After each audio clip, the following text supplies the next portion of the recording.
PV അൻവറിനെ തൽക്കാലം UDF അംഗീകരിക്കില്ല. പ്രതിപക്ഷ നേതാവ് VD സതീശന്റെ കടുത്ത നിലപാടാണ് ഇതിന് കാരണം. വനനിയമ ഭേദഗതിക്കെതിരെ PV അൻവർ MLA നടത്തുന്ന ജനകീയ യാത്രയിൽ കോൺഗ്രസ് മുസ്ലിം ലീഗ് നേതാക്കൾ പങ്കെടുക്കാത്തതിന് പിന്നിൽ സതീശന്റെ ശക്തമായ നിലപാടാണ്. മുഖ്യമന്ത്രി MK സ്റ്റാലിൻ്റെ DMKയിൽ ചേരാനുള്ള അൻവറിൻ്റെ ശ്രമം നടന്നിരുന്നില്ല. പിന്നീട് ബംഗാൾ മുഖ്യമന്ത്രി മമതാ ബാനർജിയുടെ തൃണമൂലായി ലക്ഷ്യം. അതും നടന്നില്ല. പിന്നീടാണ് കോൺഗ്രസുമായി UDFുമായി അടുക്കാൻ ശ്രമം തുടങ്ങിയത്. ഇതിനെ VD സതീശൻ അതിശക്തമായി എതിർത്തു. KPCC അധ്യക്ഷൻ K സുധാകരനും രമേശ് ചെന്നിത്തലയും അൻവറിന് അനുകൂലമാണ്.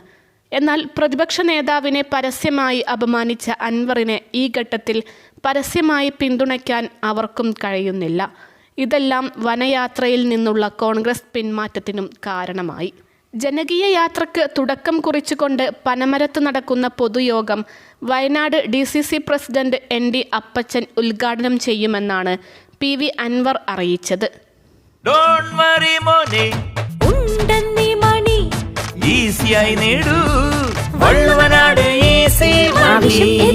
പണം ഞങ്ങൾ തരും.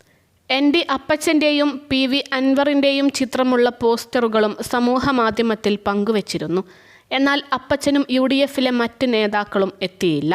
ഇതോടെ മറുരാഷ്ട്രീയ നീക്കങ്ങളും അൻവർ ശക്തമാക്കി. ദേവികുളം മുൻ MLA S രാജേന്ദ്രനുമായി നേരിട്ട് കൂടിക്കാഴ്ച നടത്തി. ഇടതുവിമതരെ ഒപ്പം ചേർക്കാൻ ലക്ഷ്യമിട്ട് ഡെമോക്രാറ്റിക് മൂവ്മെന്റ് ഓഫ് കേരളയ്ക്ക് ഇടുക്കിയിൽ അനൗദ്യോഗിക ജില്ലാ കമ്മിറ്റി രൂപീകരിച്ചുവെന്നാണ് വിവരം. തൊടുപുഴയിലും കട്ടപ്പനയിലും അൻവർ പങ്കെടുത്ത യോഗങ്ങൾ നടക്കും. CPMുമായി ഇടഞ്ഞു നിൽക്കുന്ന മുൻ MLA S രാജേന്ദ്രൻ BJP പ്രവേശനം പൂർണ്ണമായും തള്ളാതെയാണ് നേരത്തെ പ്രതികരിച്ചത്. ഇതിനിടെയാണ് PV അൻവറുമായുള്ള കൂടിക്കാഴ്ച. എന്നാൽ ഔദ്യോഗിക സ്ഥിരീകരണമില്ല. കോൺഗ്രസ് അടുപ്പിക്കാത്ത സാഹചര്യത്തിൽ DMKയെ സജീവമാക്കാനാണ് തീരുമാനം.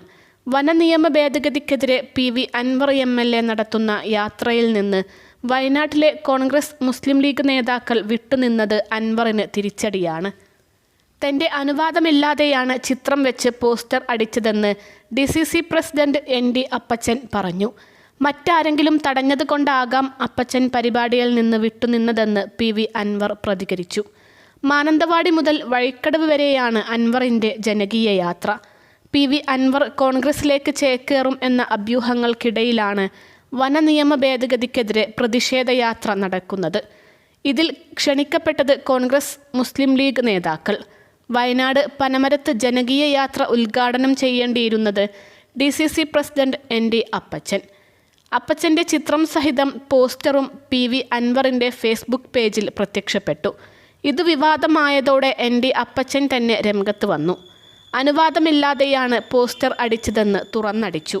യാത്രയിൽ പങ്കെടുക്കരുതെന്ന് KPCC നേതൃത്വം അപ്പച്ചന് നിർദ്ദേശം നൽകിയെന്നാണ് വിവരം. ജനകീയ യാത്രയുടെ സമാപന സമ്മേളനം ഉദ്ഘാടനം ചെയ്യുന്നത് മുസ്ലിം ലീഗ് നേതാവ് ET മുഹമ്മദ് ബഷീറാണെന്നും അറിയിച്ചിരുന്നു. ETയും പങ്കെടുക്കാൻ സാധ്യതയില്ല. വയനാട് ലോക്സഭാ മണ്ഡലത്തിലെ മാനന്തവാടി മുതൽ വഴിക്കടവ് വരെയാണ് PV അൻവർ 3 ദിവസം നീണ്ടു നിൽക്കുന്ന യാത്ര നടത്തുന്നത്. ഞായറാഴ്ച വൈകിട്ട് എടക്കരയിലാണ് സമാപന സമ്മേളനം. കേരള വനനിയമ ഭേദഗതി ബില്ലിന് മന്ത്രിസഭ അംഗീകാരം നൽകിയ സാഹചര്യത്തിലാണ് യാത്ര സംഘടിപ്പിക്കുന്നത്. നിയമം പ്രാബല്യത്തിൽ വന്നാൽ കർഷകരുൾപ്പെടെയുള്ള സാധാരണക്കാർക്ക് നേരിടേണ്ടി വരുന്ന ബുദ്ധിമുട്ടുകൾ ചൂണ്ടിക്കാട്ടിയാകും പര്യടനമെന്നും അൻവർ അറിയിച്ചു. UDFുമായി അടുക്കാൻ അൻവർ നടത്തുന്ന നീക്കത്തിൻ്റെ ഭാഗമായാണ് DCC പ്രസിഡന്റിനെ കൊണ്ട് യാത്ര ഉദ്ഘാടനം ചെയ്യാൻ ശ്രമിച്ചത്. എന്നാൽ തൽക്കാലം അൻവറിനെ അടുപ്പിക്കേണ്ട എന്ന നിലപാടിലാണ് കോൺഗ്രസ് നേതൃത്വം. ഇതിനിടെ മുസ്ലിം ലീഗിലേക്ക് ചേക്കേറാനും അൻവർ നീക്കം നടത്തുന്നുണ്ടെങ്കിലും ഒരു വിഭാഗം ലീഗ് നേതാക്കളും അൻവറിനെതിരാണ്. PK കുഞ്ഞാലിക്കുട്ടിയുടെ നിലപാട് ഇക്കാര്യത്തിൽ നിർണായകമാകും. പാർട്ടി തീരുമാനം വരും വരെ അൻവറുമായി ആരും സഹകരിക്കരുതെന്നാണ് പാണക്കാട് നിന്നും നേതാക്കൾക്കെല്ലാം കിട്ടിയ നിർദ്ദേശമെന്നാണ് സൂചന. ഇത് അവഗണിച്ച് ET വനയാത്രയുടെ സമാപനത്തിന് എത്തുമെന്ന് ആരും കരുതുന്നില്ല. അൽസലാമ ഐ ഹോസ്പിറ്റൽ 21 ലക്ഷത്തോളം സന്തുഷ്ടരായ ഉപഭോക്താക്കളും 2 ലക്ഷത്തോളം തിമിര ശസ്ത്രക്രിയകളും പൂർത്തിയാക്കിയ മലബാറിലെ ഏക കണ്ണാശുപത്രി. ലോകോത്തര നിലവാരമുള്ള ചികിത്സാ സംവിധാനങ്ങൾ, എല്ലാ നേത്രരോഗ ചികിത്സാ സൗകര്യങ്ങളും വിദഗ്ധരായ ഡോക്ടർമാരുടെ മേൽനോട്ടത്തിൽ. Al Salama eye hospital, hospital road, Perinthalmanna.